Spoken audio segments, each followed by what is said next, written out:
Welcome to Common Man Cocktails. I am your host, Eric Schomer, and yes, I talk fast. Today, little flip cam action. We're going to be testing out, I've been leading up to this for like a week now. Only so many hours in the day. Malibu Black. Yeah, so this is a Caribbean rum with coconut liqueur. Not too unlike Malibu Not Black. Malibu White? I don't know, I don't discriminate. This is just Malibu. So what I'm going to do is a side-by-side tasting. Because I can, really.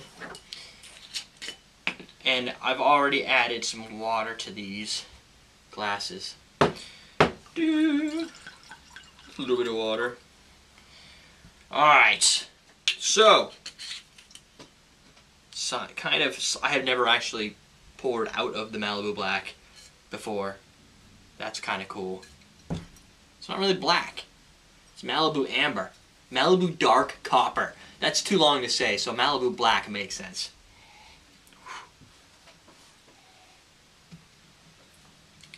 Malibu White, Malibu Not So White. First off, let's just baseline it right here. This one, sweet coconut, like Coco Lopez style coconut. That's gotta be up here. Come on, I call it out. Where are you, Coco Lopez? You little bastard. I don't know where my Coco Lopez is. I think it's downstairs.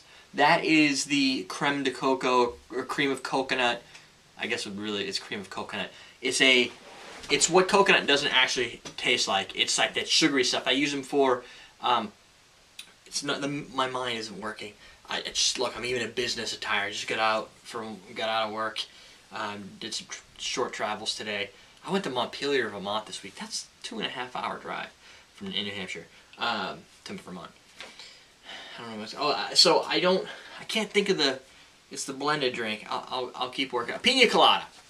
So I use those in the pina colada. So rich, so tasty. That is what I get out of this. Very much like you're sniffing that cream of coconut, that sugar-fied, crazy, creamy coconut. This, however, looking for comparisons.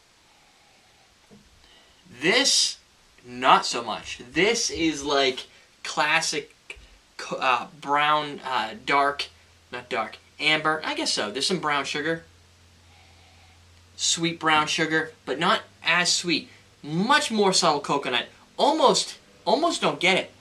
If I had to just come up with this if I only had this, no clue what I was drinking, totally would think it's a dark, or an amber, I'd say dark rum. A dark rum play with hints of coconut, subtle coconut, which I don't really know if you can get that property from anything else, but that's kind of where I go. That's how muted it really is, just in the aroma. But nice, sweet, dark rum smell to it.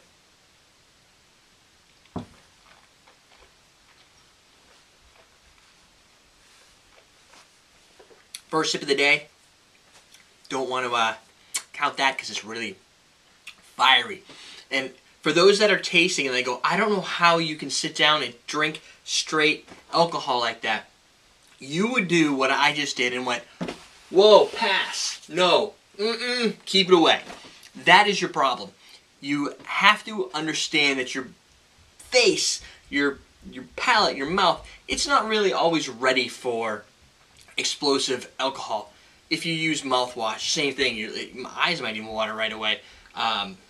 But it works both ways. You can also do that with sour. If you have something too sour and you're not expecting it, boom! You're like, whoa! But you keep drinking it and it's not so sour the next time.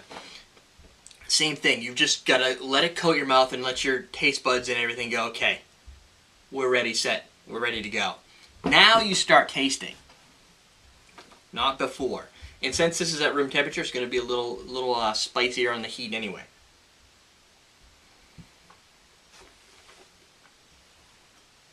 Now I started with this one. See, that alcohol's already kind of not really a big scenario, a big problem.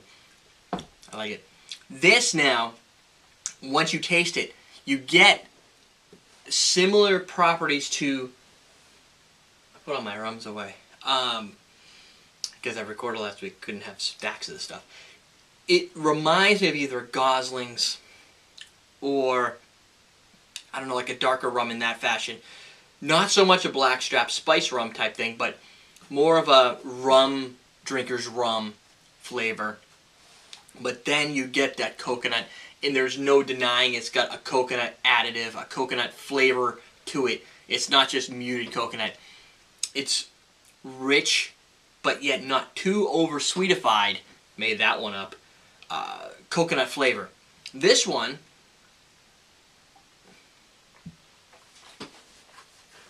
is like candy, especially after you put this. Now this is 70 proof, 35% alcohol. This is 21% alcohol. That's a pretty big shift when you're considering the fact that you're still in the same realm. You're still in the same brand. You're still kind of marketing the same type of people. You've got the tropical trees. You've got the coconuts. Yet this is candy. This is a rum lover's coconut rum. That is not to say that people who like rum, like the sweeter flavored rums, those type of people who I would classify as a different type of rum drinker, they appreciate rum in a different way. They're appreciating the sweetness and the flavors and the attack. Those that like straight rum, either White Sands, I'm just saying that because it's right here, to something, you know what's a good rum? Denizen's rum, right? It's a blend. Someone who likes that, where they're like, wow, I like what these guys did with their flavors, and there's some nuances. Or maybe a dark rum with some oaks, some molasses flavor. You know, I love rum because it can go in so many different directions. This goes back to what I'd say the roots of what rum should really be. It has like that cask property, like you might have just cracked it open from a pirate ship, yet at the same time there's that coconut play. It's very intellectual in that way. It's like $2, $3, $4 more.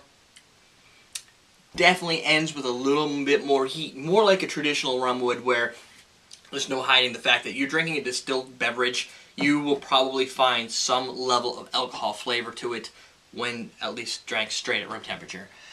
If you don't, it's either super weak or there's something crazy. Even a refined alcohol, Tito's, or some sort of vodkas that go in that direction. You know what? I just kicked my Drambuie. Even Pinnacle Coconut, right? It's coconut, but it's still vodka. The root in there is still alcohol. You should get some. It just may not be pronounced and huge and hurt you and make your lips numb or burn. This doesn't do that. What it does do is it makes me feel proud that Malibu is figuring out that maybe we don't all need candy. Candy's fun. Here's some candy, peach schnapps. When you buy a peach schnapps, you're like, oh, I'm getting a super sweet peach flavor.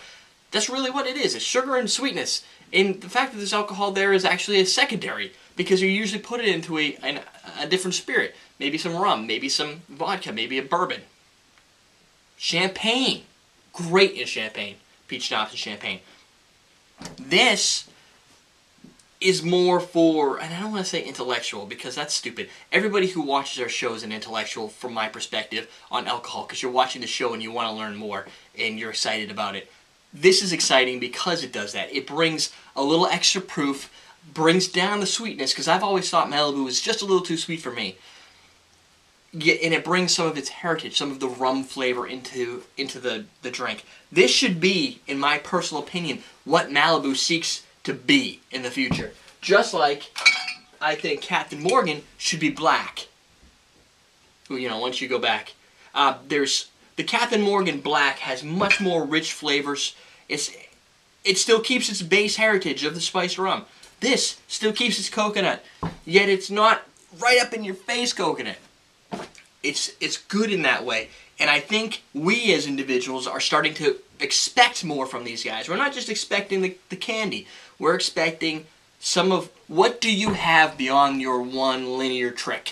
Show me something new.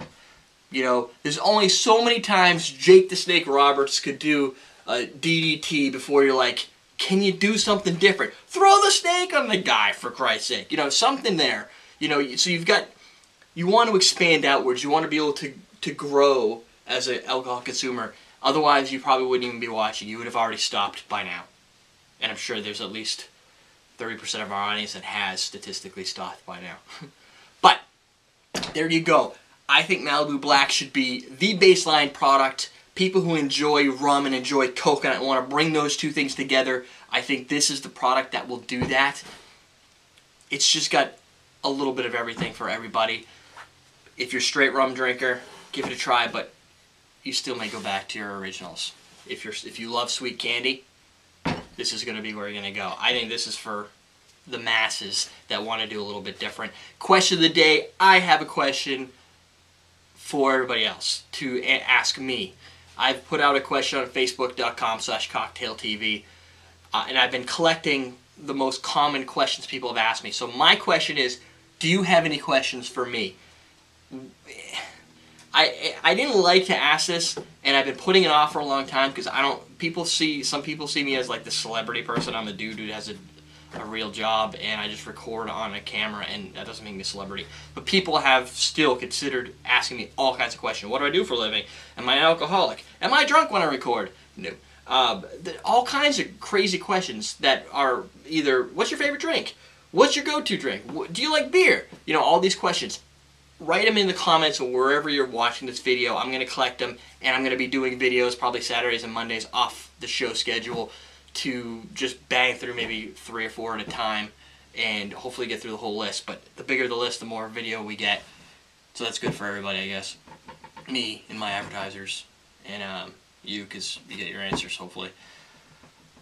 There we go. It's Friday night. I have to bring my daughter to dinner, the daddy-daughter dinner date. So I'm going to go do that. And to answer one of your questions, what am I going to do with this? I'm going to pour it down the drain. You can't see that, but everydaydrinkers.com. This goes down the drain too. I do that with all my cocktails. We're teaching you how to drink.